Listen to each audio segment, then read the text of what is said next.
Hi everyone, Assalamualaikum warahmatullahi wabarakatuh. My name is Muhammad Helmi bin Jasri, matric number 1816927. I am recording this video as a requirement to fulfill my requirement in CCRN 3152, Recreation Skill Level 2, Section 2 for 2020-2021. And my instructor is Mr. AHMAD NAZERY. So for this assessment, I am being assessed through 4 different practical acts. First one is firecraft. Second is food procurement. Third one is water filtration. And last is knots and lashings. So I'm going to be showing in this video how I get everything done and how I prepare for my practical assessments. Okay, without further ado, let's get into the first practical assessment, which is firecraft.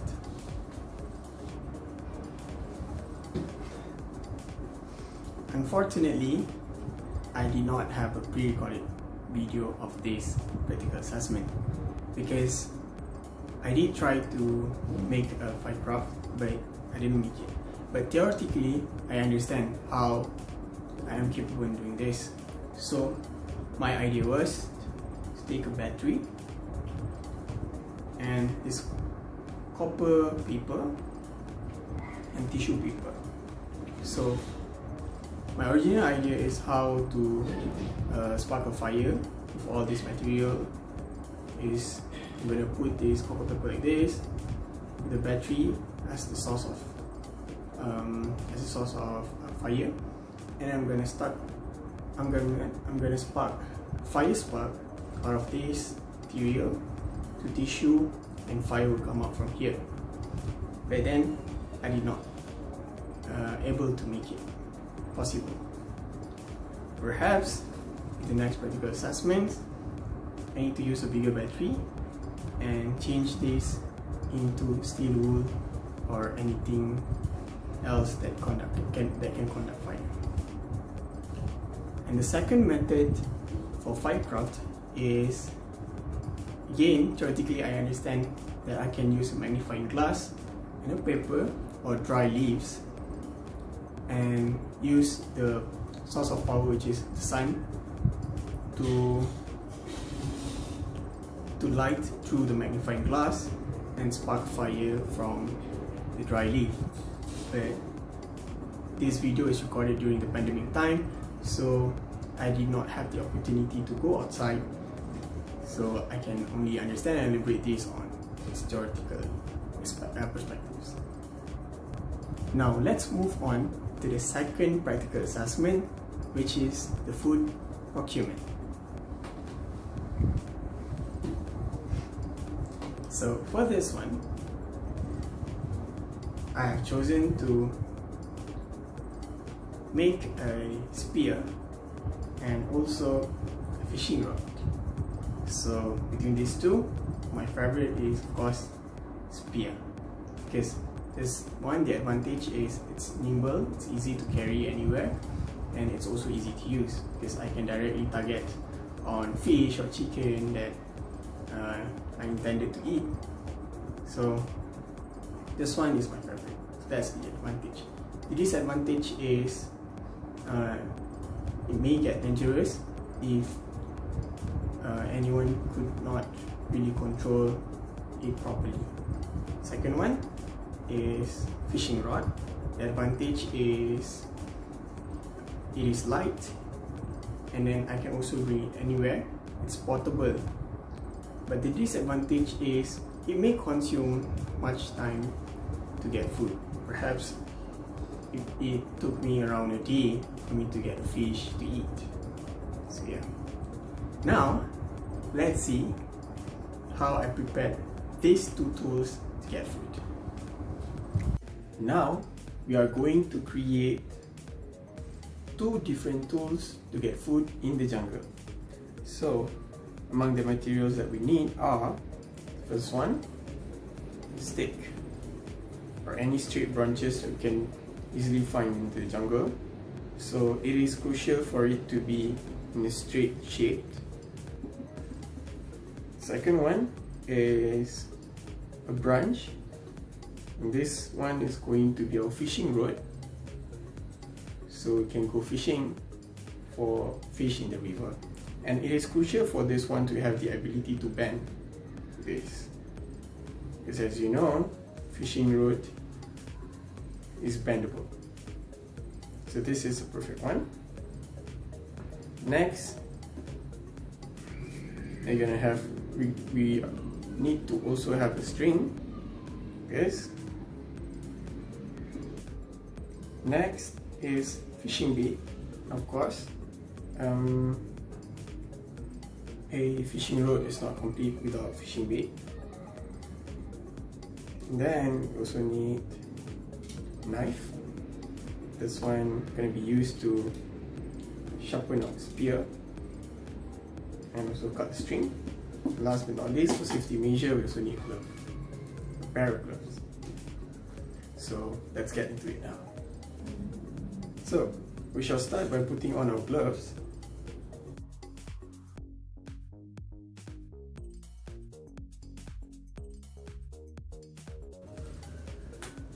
And first, I want to do this. First, we can start by peeling off all the skin, the outside layer of this stick, and then we sharpen the edges here.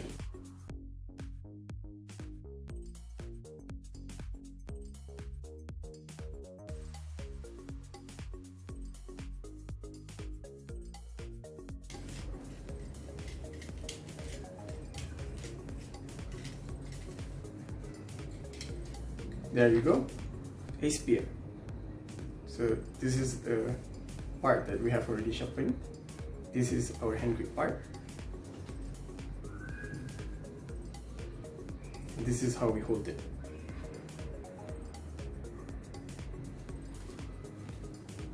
Now let's move on to the second tools. We're gonna make fishing rod. So what we're gonna do is take our branch. It's very simple. And then we tie string at the end of the branch. Last but not least, take our fishing bait and we tie it at the end of the string. Very simple.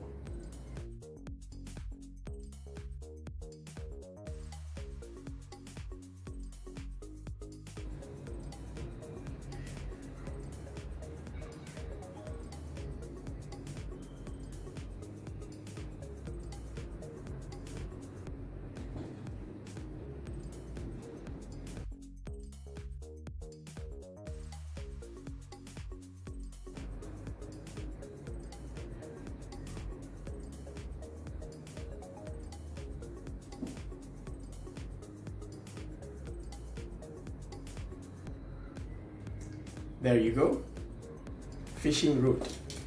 It's very simple, and that's why it is important for us to get a bendable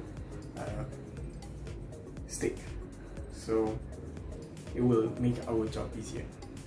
So with that, this part right here is adjustable. We can adjust the length of the string and we can go fishing now. Yeah, I had so much fun prepare for the two tools that I chose to get food.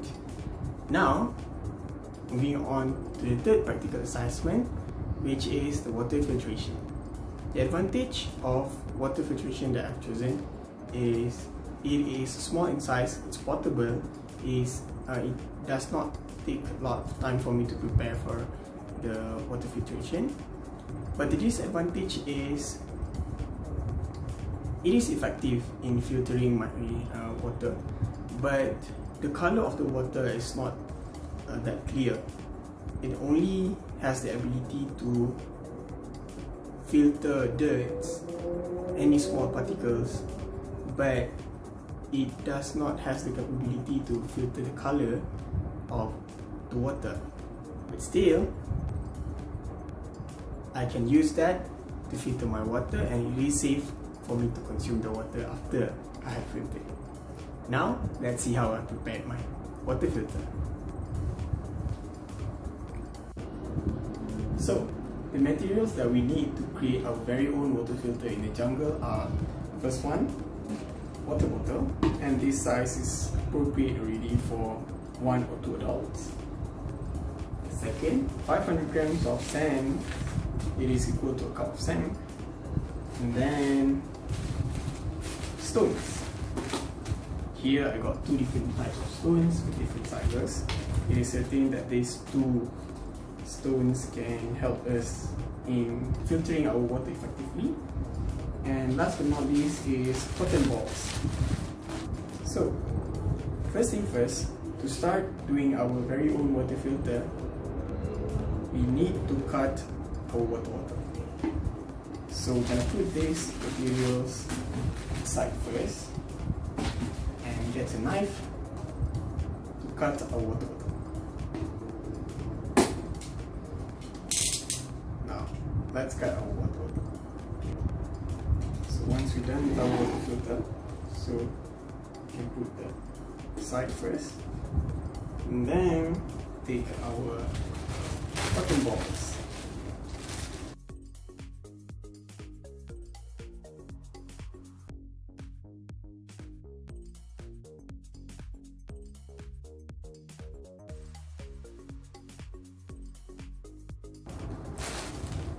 So I believe that this is enough, and the next thing we're going to do is we should take our sands.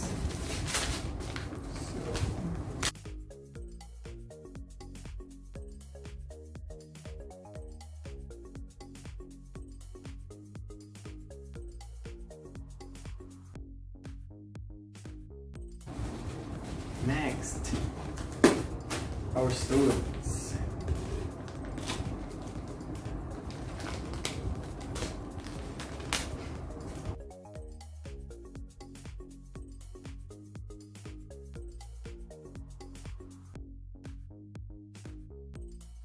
So there you go, our water filter in the jungle. So here comes the moment of truth. In this cup we have our dirty water or contaminated water. That's it. Moment of truth. Before that, first need to take this off, and wow, that's amazing. That's amazing. Nice. Can you see that? The water is now clearer than how it was before.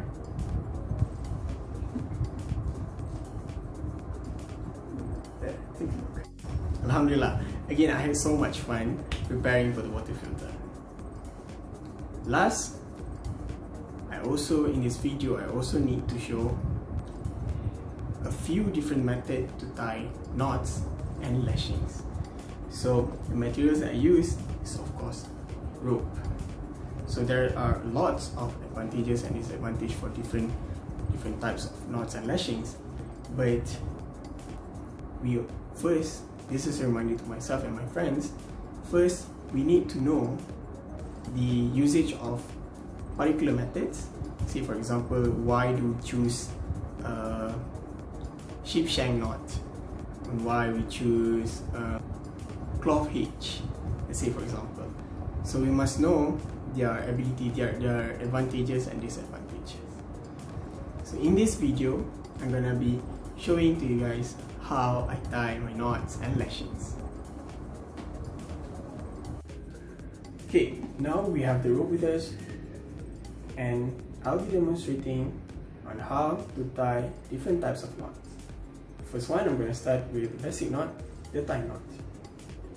First, you want to make a loop like that and bring the end of our rope inside the loop and light it up.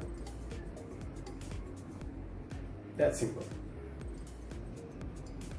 Secondly, I'll be demonstrating on how to tie a bowline knot. We have a pole right here with us. I'm going to use it to demonstrate the second knot. Bring the rope around the pole, and then we want to recognize the left and the right side of the rope. Bring the right side of the rope on the left side and the end of the rope inside the loop, just like that. Now this is the left side and this is the right side. What we're going to do is put the left side on the right side like that, and here we can see the second loop. So bring the end of our rope inside the second loop, just like that. Yes, and this is supposed to be, can be adjustable like that. So we want to see that can be bigger size or smaller and tighter. The third one called timber hitch. So what we're gonna do is, again, we use a pole, bring the rope around the pole like that,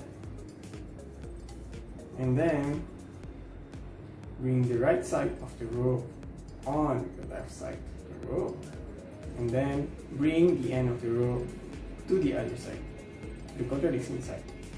And then what we want to do with the end of the rope here, we want to bring it inside the loop and repeat this action a few times, like 3 or 4 times. Just like that. With that, you can tie it up already.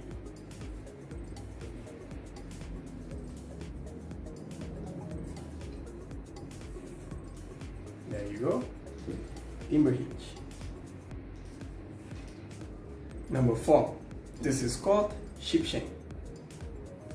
So what we're gonna do, first one, people usually do this not to reserve some length or to shorten the rope. So what we're gonna do, first one is make a zigzag, just like that.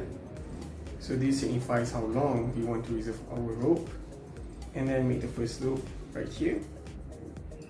Bring the reserve part inside the first loop, just like that, and tie it up. You cannot let go of this part to hold on first, and make the second loop right here, and again bring the reserve rope inside the second loop also, and tie it up. So that this is the length that we want to reserve, and this is ship shank. Number 5, reef knot. So this knot usually being used to connect 2 different ropes together. So what we're gonna do first is, this is the right side and this is the left side. Put the right side on the left side, and then bring the left side under the right side, like that, and then bring the right side on the left side, like that, and bring it inside the loop. Then tie it up. Now these 2 ropes are connected together. This is reef knot. And the last knot that I'll be showing here is called clove hitch, or mano in Malay. So the first one, you can assume that this is the load. People usually use this method to pull load or to tie things like stakes or branches together. So we can just assume that this is the stake or the load, and then what we want to do is put the rope on the load and then make an X like that, and bring the end of the rope and put it through between the X.